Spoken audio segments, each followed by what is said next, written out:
Hello everyone, it's DA here, and today we're going to be talking about the damage system in Anthem. So why is this important, you ask?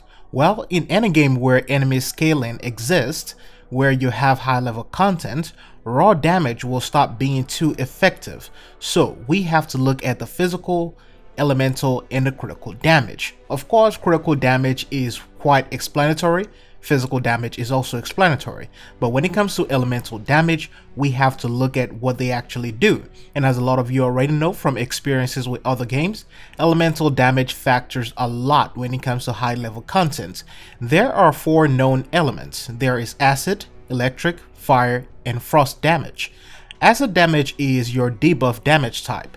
With javelins like the interceptor, you can deal acid damage on enemies, causing them to take more damage over time.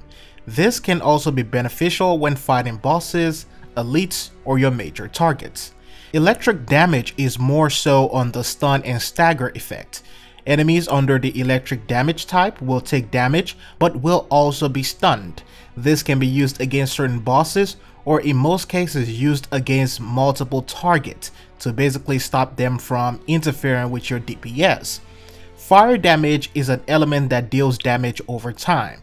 This damage type can be casted on enemies while you take cover, so even if you evade for a quick second, the enemy could still die. Pairing this up with acid damage means that you can debuff enemies with acid, then apply fire, which will cause the fire to deal more damage over time. The last element is going to be frost. This is the element that lets you lock enemies into a fixed location. From the footage here, you can see that frost damage lets you freeze enemies in place.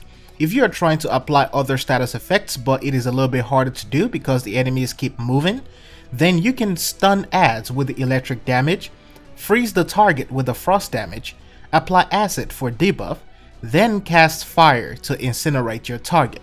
The goal of this, as the devs have stated, is to be able to create combos between javelins and different playstyles. In terms of dealing optimal damage in late game, this is going to be very important. I hope this video helps. Thanks for watching. I'll see you in the next one.